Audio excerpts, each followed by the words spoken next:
Praise the Lord of the universe who created men and women from a single soul and made no distinction among them but piety and knowledge. أعوذ بالله من الشيطان الرجيم. بسم الله الرحمن الرحيم.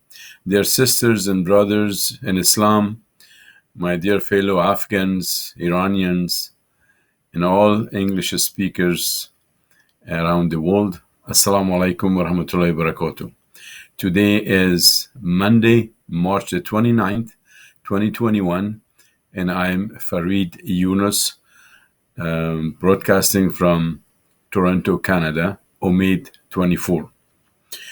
Before we talk a few minutes about the diet in Islam, which is very important because health is very important, I would like to pray in Farsi for the mother of Nasir Jan Khaled, who is at the hospital right now. خداوند مادر گرامی نصیر جان خالد شفای عاجل نصیب کنه و خیرش پیش بره. مادر نصیر جان خالد بسیار زیاد مریض است. نصیر جان خالد منیجر عمومی تلویزیون امید 24 است که از تورنتو پخش میشه و خداوند مادر گرامیش شفای عاجل نصیب کنه و ما همگی در نماز برش دعا میکنیم و خیرش میخوایم. One of the most important thing in your life, one of the most important thing is your health. Because if you don't have a good health, you can't do anything. A sick person can't do anything. So, but Islam discussed these issues 1400 years ago. First of all, your body is an amana. It's an amonat. It's an amana. It's a trust to you from Allah subhanahu wa ta'ala. So you need to take care of it properly. You need to eat properly. You need to exercise. You need to make sure that you eat the right food. So that is extremely important. So because your body, again, it's a trust of Allah subhanahu wa ta'ala. It should not be abused. So those who are abusing their system, actually, that's not favored or recommended, or some ulama even call it a sin because they abuse it.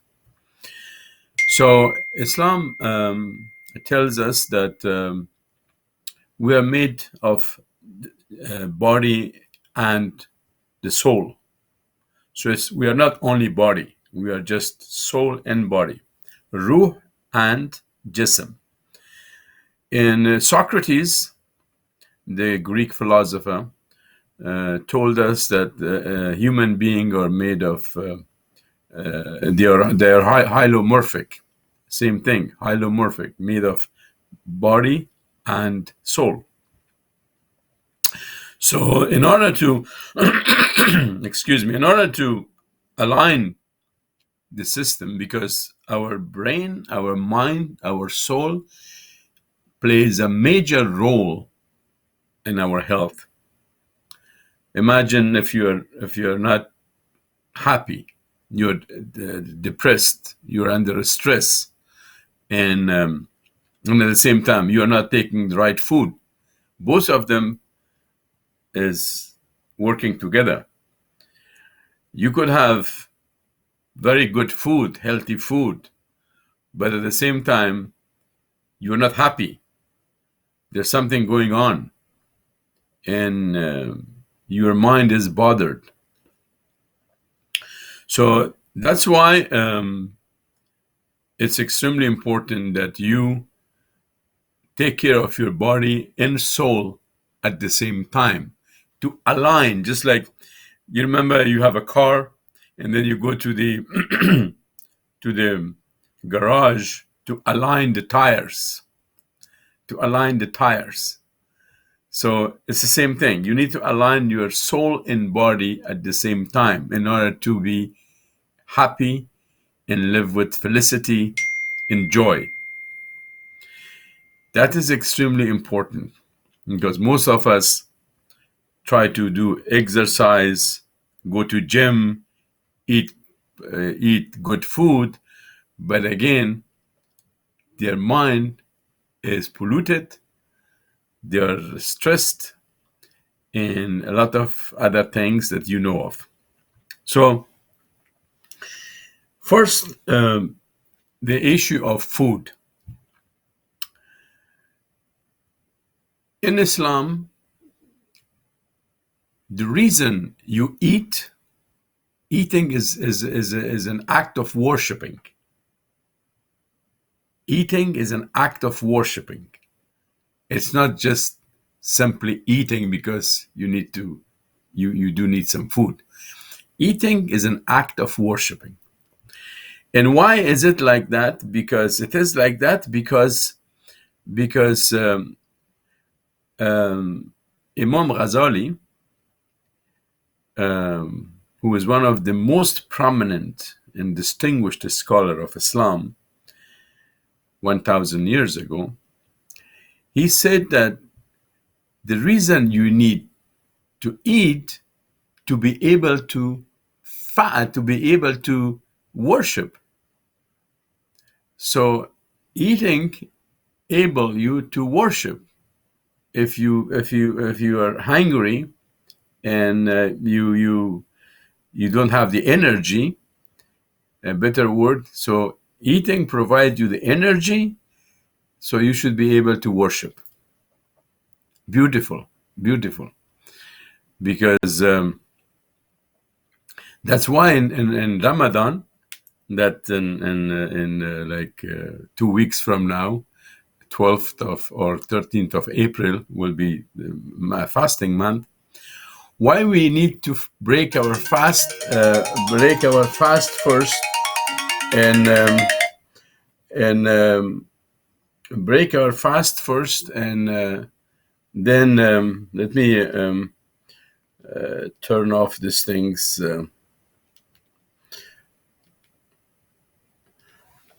In Ramadan, we break our fast first, and then we go for prayers.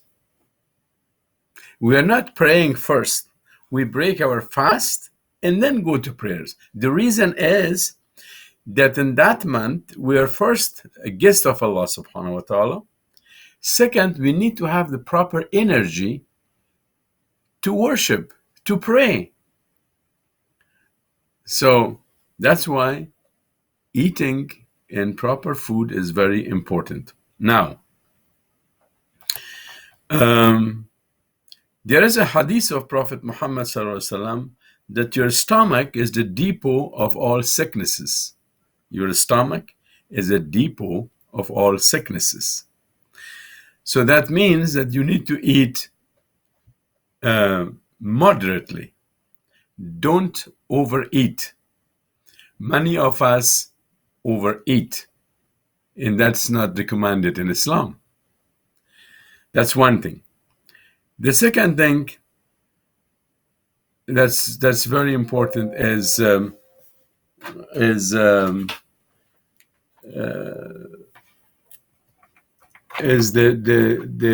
food that you're consuming.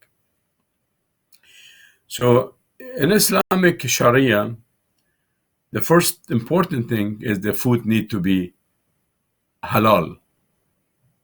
Okay. But when I'm talking about halal, you immediately think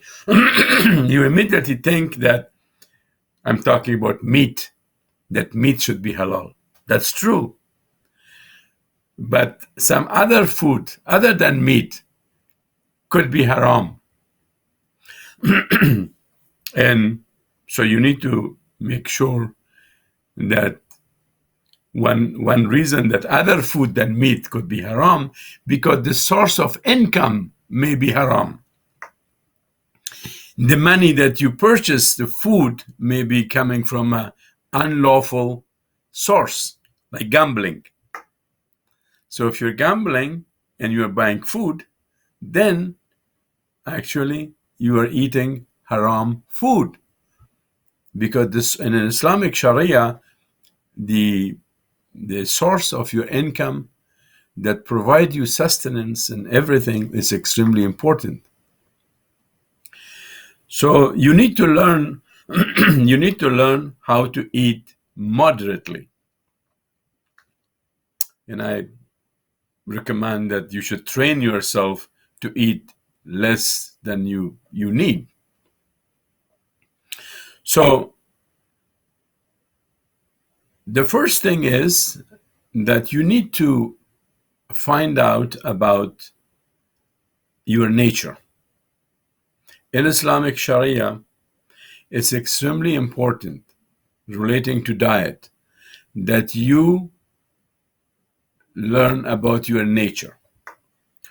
What is your nature is, and what kind of food your nature can take, and what kind of food your nature cannot take.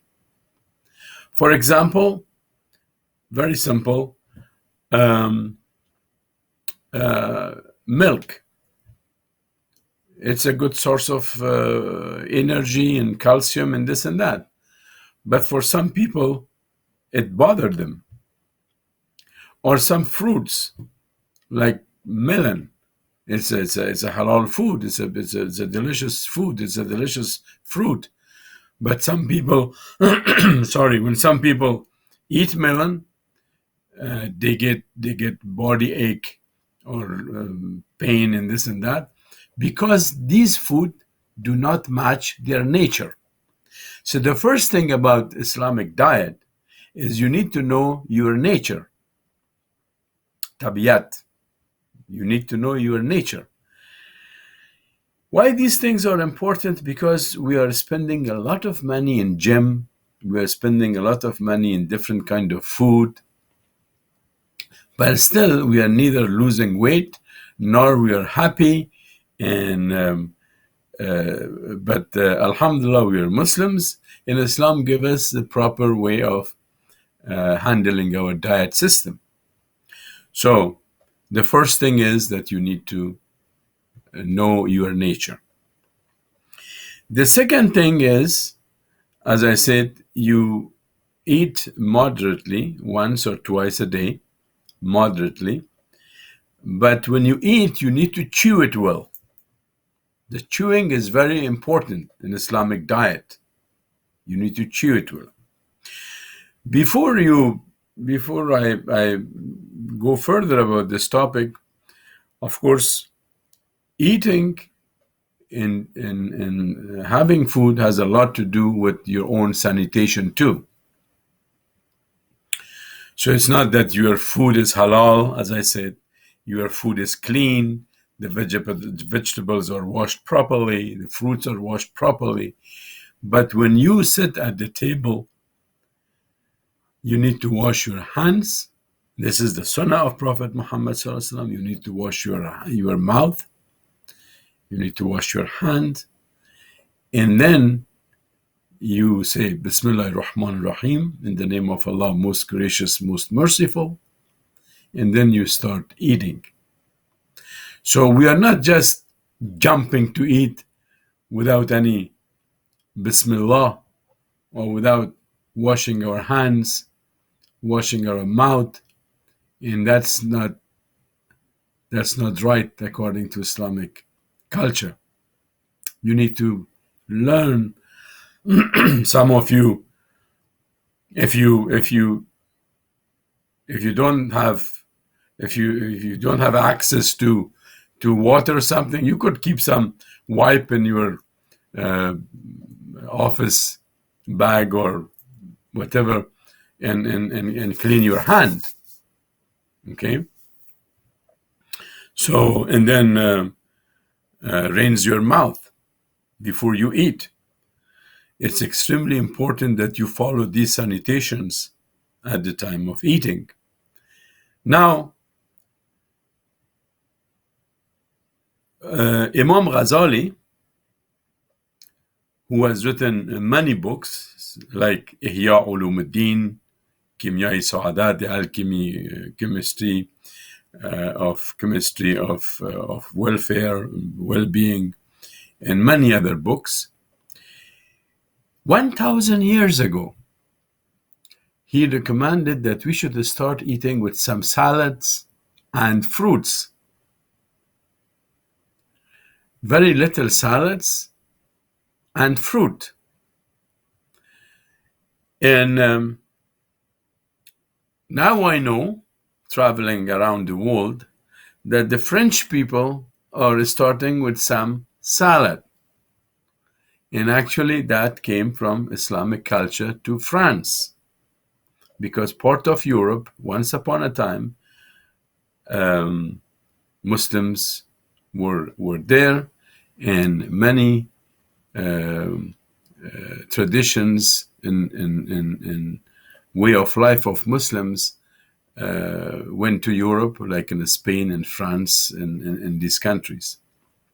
That one day I will make another program, the impact of Islamic civilization to Europe, which is extremely important for you. So you need to start eating with a little salad and a little fruit. Like half an orange with some lettuce and some other legume or vegetables that you like. Okay? So after that, whatever meal you have, of course, you have your meal very moderately. And then, as I said, you need to chew your food and eat slowly. Don't rush. Eat slowly. That's another important aspect of Islamic diet and culture, that I see some people are walking and having their hamburger in their hand, and here in the United States, some people are rushing to eat. And actually, this fast food business created for those people who are in rush. But because the world of capitalism, if you really go through it very, very carefully and pay attention, dehumanize you. So, and this is important for you to know as a new generation, that you are humans. You need to work, you need to eat, you need to rest, you need to have some entertainment, like music and this and that. It's all, life is a package. You can't just work all the time, or eat all the time, or entertain all the time. Life is a package. So that's what you need to know. So eating your meal, whatever it is, but very moderately, and make sure that the meat you eat, it's properly cooked, and it's also halal meat, slaughtered according to Islamic Sharia, and then you wash your hands, you wash your mouth again after meal. Okay, so especially if you use some vegetables like garlic and onion and all, you must. Nowadays we have different kind of mouthwash and toothpaste and all. You have to really clean your mouth before you go back to your office or you gather with other people. So the first thing is sanitation, eating moderately, knowing your nature, and this is how we the Islamic diet system is. Now about water. It's very important that you drink your water after meal. Most of us, when we eat, during our meal, we drink water. And that's not a healthy thing. And this is not that we learned it here nowadays in our lives, this is recommended 1,000 years ago, that you need to drink your water after meal.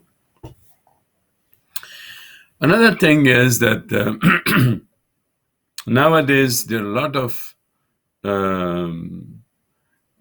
drinks, soft drinks that is full of sugar. Avoid those, because those are not good for your health. Avoid those. We all made mistakes in our lives, me included. We all made mistakes. But once we learn it, and we know it, and we know that this is what I did was wrong and abused my system, we better think twice and change our way of life and change our behavior. And changing lifestyle is also an Islamic value system. That Islam does not want you to stay static and not moving forward or backward. Islam teaches us that we keep moving forward, make changes in our lives according to time and space. In changing, it's part of Islamic culture. That's why Saqafa, culture, means to grow. And when you're growing, you need to make sure that this growth is proper, is scientific, is healthy, it is good for yourself, for your family, for your community. So growth is not just growing. You need to make changes. Every day you should make changes. See what went wrong. What went wrong? And your aql, intelligent, and your nafs, it's in your hand. It's not in the hand of Allah. So Allah gave you these aql and nafs under your control to make sure that you conduct your life properly.